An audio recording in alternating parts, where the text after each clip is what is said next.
আসসালামু আলাইকুম। অষ্টম শ্রেণীর বিজ্ঞান অনুশীলন বইয়ের সপ্তম অধ্যায় বাজনার উৎসব। এই অধ্যায়টি দেওয়া কাজগুলোর উত্তর নিয়ে এখন আমি আলোচনা করব। তাহলে চলুন শুরু করা যাক। প্রথমের দেওয়া এই বিষয়গুলো পড়ে নিবা, এরপরে আসি প্রথম সেশনের এখানকার এই বিষয়গুলো পড়ে নিবা। এরপরে এখানে বলা হয়েছে খুব ভালোভাবে লক্ষ্য করো বাদ্যযন্ত্রটির গঠন কেমন, কিভাবে একটি বাদ্যযন্ত্র অন্যটির থেকে আলাদা, কোনটা থেকে কেমন শব্দ তৈরি হচ্ছে, কোনটাতে তারের টোকা দিয়ে শব্দ তৈরি করতে হচ্ছে, আর কোনটাতে পৃষ্ঠে বাড়ি দিয়ে আঘাত করে অথবা বাতাস দিয়ে ফু দিয়ে বাজাতে হচ্ছে। আঘাত করা বা ফু দেওয়া অথবা টোকা দেওয়া এর বাকি অংশ অপর পৃষ্ঠায় থামালেই কি শব্দ বন্ধ হয়ে যাচ্ছে কিনা ভালোভাবে খেয়াল করো। এখানে ভালো করে খেয়াল করো। এখন এই কাজটি কিভাবে করবা তা এখন আমি দেখিয়ে দিব। তাহলে চলো এই কাজটির উত্তর শিটে। এই কাজটি করার জন্য একটি ছক তৈরি করতে হবে। ছকটির প্রথম কলামে দিবা বাদ্যযন্ত্রের নাম, এরপরে গঠন, কিভাবে শব্দ তৈরি হচ্ছে, শব্দের উৎপত্তির কারণ। এখন প্রথমে আমি বাদ্যযন্ত্রের নাম দিয়েছি বাঁশি। এর গঠন হচ্ছে বাঁশের তৈরি ছিদ্র ও গিটারওয়ালা চিকন চোখ আকৃতির। এরপরে কিভাবে শব্দ তৈরি হচ্ছে, ফু দিয়ে শব্দ তৈরি হচ্ছে। এরপরে শব্দের উৎপত্তির কারণ বাতাসের কম্পন। এরপরে হারমোনিয়ামের গঠন হচ্ছে চাবিযুক্ত আয়তকার কাঠের তৈরি। এরপরে শব্দ তৈরি হচ্ছে চাবি চেপে ও বাতাস টেনে। শব্দের উৎপত্তির কারণ হচ্ছে বাতাসের কম্পন। এরপরে দিয়েছি বাদ্যযন্ত্রের নাম দিয়েছি তবলা। তবলার গঠন হচ্ছে কাঠ ও চামড়ার তৈরি। তবলা কিভাবে শব্দ তৈরি করে, পৃষ্ঠে বাড়ি দিয়ে, আর এর কারণ হচ্ছে তবলার পৃষ্ঠের চামড়ার কম্পন। এরপরে দিয়েছি একতারা। একতারার গঠন হচ্ছে বাঁশ, কাঠ, বাঁশ, চামড়া ও তারের তৈরি। কিভাবে শব্দ তৈরি করে, তারে টোকা দিয়ে, আর উৎপত্তির কারণ হচ্ছে তারের কম্পন। এরপরে দিয়েছি গিটার। গিটার কিভাবে তৈরি, এর গঠনটা হচ্ছে কার্ডবোর্ড ও তারের তৈরি। গিটারে কিভাবে শব্দ তৈরি হয়, তারে টোকা দিয়ে, আর কারণ হচ্ছে তারের কম্পন। এরপরে আটির ভেপু। আটির ভেপুর গঠন হচ্ছে পুরনো আমের আটি। কিভাবে শব্দ তৈরি করা হয়, ফু দিয়ে আর বাতাসের কম্পনের কারণে শব্দ তৈরি হয়। এরপরে পাতার বাঁশি দিয়েছি আম গাছের কচি পাতা দিয়ে তৈরি। আর এটা কিভাবে তৈরি করা হয়, মানে কিভাবে শব্দ তৈরি হয়, ফু দিয়ে, আর কেন হয়, কারণটা হচ্ছে বাতাসের কম্পন। এরপরে দিছি ঢোল কি করে, কাঠের খোল বিশেষ যার দুই পাশের খোলা, মুখের এক পাশে মোটা চামড়া এবং অন্য পাশে পাতলা চামড়ার আচ্ছাদন দেওয়া। আর কিভাবে শব্দ তৈরি করে, চামড়ার পৃষ্ঠে বাড়ি দিয়ে, আর কারণ হচ্ছে ঢোলের পৃষ্ঠে চামড়ার কম্পন। এভাবে এখানে একটি ছক তৈরি করে এই কাজটির উত্তর করবা। এরপরে আরও একটি কাজ রয়েছে। কাজটি হলো এবার তোমাদের অনুসন্ধানী পাঠ বইটি খুলে কিভাবে শব্দ তৈরি হয় অংশটুকু দলে বসে পড়ে নাও। সহপাঠীদের সঙ্গে আলোচনা করে এবং বাদ্যযন্ত্রগুলোর গঠন ও কাজের সঙ্গে সম্পর্ক রেখে বোঝার চেষ্টা করো। এখন কিভাবে বোঝার চেষ্টা করবা এই কাজটির উত্তর আমি এখন দেখিয়ে দিব। তাহলে চলো এর উত্তর শিটে। এই কাজটির উত্তর যেভাবে করবা, উত্তর পর্যবেক্ষণ ও আলোচনা। এখানে একতারা ও গিটার এর ক্ষেত্রে তারে টোকা দিয়ে, তাবলার ক্ষেত্রে পৃষ্ঠে আঘাত করে এবং বাঁশি ও হারমোনিয়ামের ক্ষেত্রে বাতাস দিয়ে শব্দ তৈরি হচ্ছে। যখন শব্দ তৈরি হচ্ছে তখন একতারা ও গিটারে তারে হাত দিলে বুঝতে পারি একতারা ও গিটারে তার কাঁপছে, আর তবলার পৃষ্ঠে হাত দিলে বুঝতে পারি তবলার পৃষ্ঠের চামড়া কাঁপছে। যখন আমরা এখানে একতারা হবে একতারা ও গিটারে টোকা দেওয়া ও তাবলার পৃষ্ঠে আঘাত করা বন্ধ করে দিয়েছি, তখন আর শব্দ তৈরি হচ্ছে না। তখন খেয়াল করলে দেখি একতারা ও গিটারে তার ও তবলার পৃষ্ঠ আর কম্পিত হচ্ছে না। তেমনি বাঁশি ও হারমোনিয়ামের ভিতর দিয়ে যখন বাতাস প্রবাহিত হয় তখন বাতাসের কম্পনের কারণে শব্দ উৎপন্ন হয়। মূলত বস্তুর কম্পনের কারণে শব্দের উৎপত্তি হয়। এভাবে এই কাজটির সমাধান করবা। এরপরে বাড়ির কাজের এখানে বলা হয়েছে আজকে বাড়িতে গিয়ে একটা মোটামুটি লম্বা সুতা অথবা দড়ির মাথায় কিছুটা ভর বেঁধে দিয়ে কোনো স্থির অবস্থান থেকে ঝুলিয়ে দুলিয়ে দাও। এবার একটা রুলার দিয়ে সুতার দৈর্ঘ্য মেপে এখানে টি সমান 2π√L/g সূত্র প্রয়োগ করে দোলনকাল টি এর মান বের করো তো। একই ভরের বস্তুকে ঝুলিয়ে সুতার দৈর্ঘ্য কম বেশি করে টি এর মানের কোনো পরিবর্তন পাও কি না হিসাব করে খাতায় লিখে রাখো। এখন এই কাজটির উত্তর যেভাবে করবা তা এখন আমি দেখিয়ে দিব। চলো এর উত্তর শিটে। এই বাড়ির কাজটি করার জন্য একটি ছক তৈরি করতে হবে। আর উত্তর যেভাবে করবা, উত্তর দোলনকালের ছক। দোলনকালের ছকের এখানে অভিকর্ষ ত্বরণ, এখানে অভিকর্ষ ত্বরণ জি এর মান আমরা জানি 9.8 মিটার পার সেকেন্ড ইনভার্স 2 ধরা হয়েছে। এরপরে ছকটির প্রথমে লিখবা সুতার দৈর্ঘ্য এল আর দোলনকাল টি ইকুয়াল 2π√L/g।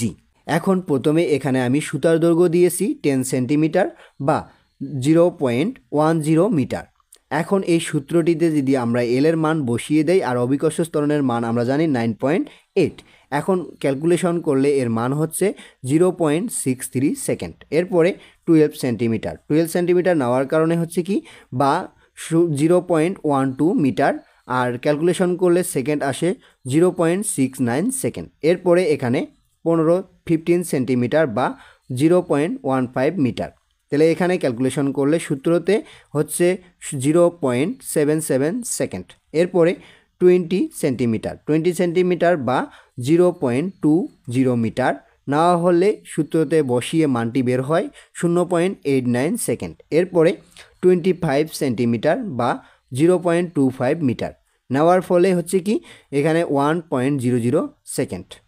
এখন এখানে সিদ্ধান্ত যা লিখবা, সিদ্ধান্ত দেখা যাচ্ছে যে সুতার দৈর্ঘ্য বৃদ্ধি পাওয়ার সাথে সাথে দোলনকালও বাড়ছে। এখন দেখো সুতার দৈর্ঘ্য এখানে কি করা হয়েছে 10 থেকে 12, 12 থেকে 15, 15 থেকে 20, 20 থেকে 25, কিন্তু সময়ও কি হচ্ছে ধীরে ধীরে বৃদ্ধি পাচ্ছে। এভাবে এই বাড়ির কাজটির উত্তর করবা।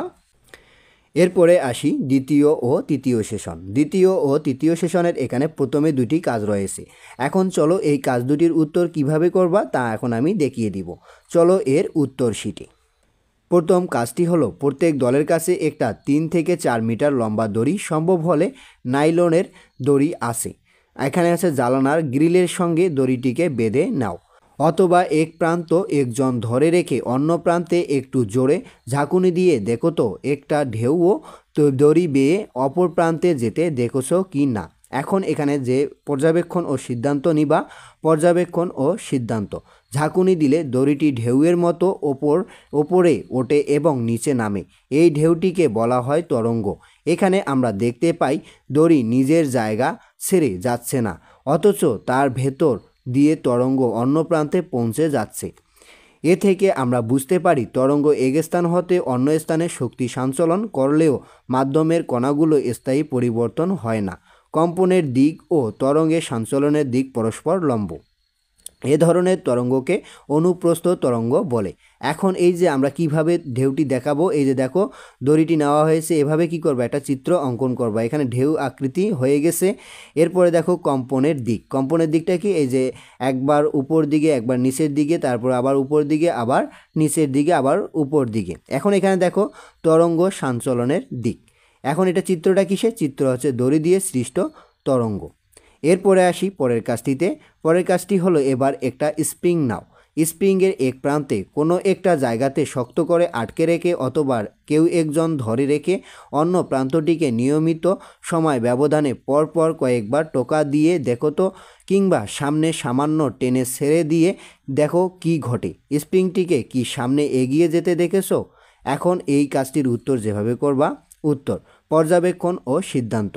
স্প্রিংটির এক প্রান্ত এক জায়গায় আটকে রেখে অন্য প্রান্তটিকে সামান্য টেনে ছেড়ে দিলে দেখা যাবে সংকোচন ও প্রসারণের একটি তরঙ্গ স্প্রিংয়ের ভেতর দিয়ে এগিয়ে যাচ্ছে। এই সংকোচন ও প্রসারণ হচ্ছে স্প্রিং এর কম্পন। চিত্র এ কম্পনের দিক ও তরঙ্গ সঞ্চালনের দিক পরস্পর সমান্তরাল হয়। এ ধরনের তরঙ্গকে বলা হয় অনুদৈর্ঘ্য তরঙ্গ। এখন এখানে যে চিত্র এ, এখন চিত্র এটি কি এখানে দেখো একটা স্প্রিং নেওয়া হয়েছে, সংকোচনের দিক আর হচ্ছে এদিকে কি প্রসারণের দিক। যখন আমরা স্প্রিংটিকে টান দিচ্ছি সেখন কি হচ্ছে প্রসারণ হচ্ছে, আর যখন ছেড়ে দিচ্ছি সেখন কি হচ্ছে সংকোচন হচ্ছে। এখন তরঙ্গ সঞ্চালনের দিক, চিত্র একটি স্প্রিং, এটি একটি কি স্প্রিং। এভাবে এখানে একটি চিত্র অঙ্কন করে এই কাজটির উত্তর করবা। এরপরে আসি অপর পৃষ্ঠায়। অপর পৃষ্ঠার এখানকার এই বিষয়গুলো পড়বা। পড়ার পরে এখানে বলা হয়েছে শিক্ষকের নির্দেশে 4 থেকে 5টি দলে ভাগ হয়ে যাও। প্রত্যেকটা দল 2টি করে প্লাস্টিকের অথবা কাগজের তৈরি গ্লাস থাকবে। একরকম গ্লাস না পেলে বোতল কেটেও ব্যবহার করতে পারো। আর থাকবে ছিদ্র করা জন্য তীক্ষ্ণ কিছু এবং এক এক দলের কাছে এক এক ধরনের সুতা অথবা তার। এখন এই কাজটির উত্তর কিভাবে করবা, চলো এর উত্তর শিটে। এখন এই কাজটির পর্যবেক্ষণ যেভাবে করবা বা সিদ্ধান্ত যেভাবে নিবা, পর্যবেক্ষণ ও সিদ্ধান্ত। কাপ ফোনের এক প্রান্তের কাপ আমার কানে ধরার পর কাপ ফোনের অন্য প্রান্তের কাপের ভেতরে মুখ দিয়ে আমার বন্ধু বলা কথাগুলো আমি শুনতে পাই। এখানে আমার বন্ধুর করা শব্দগুলো তারের অণুগুলোর সরল স্পন্দন গতির কারণে আমার কানে আসছে। সুতরাং আমরা বলতে পারি তরঙ্গ এক জায়গা হতে অন্য জায়গায় শব্দ শক্তি সঞ্চালিত করে। অন্য দল, এখানে অন্য হবে অন্য দল মোটা তার দিয়ে কাপ ফোন বানিয়েছে, তাদের ক্ষেত্রে শব্দ কম জোরে শোনা যাচ্ছে।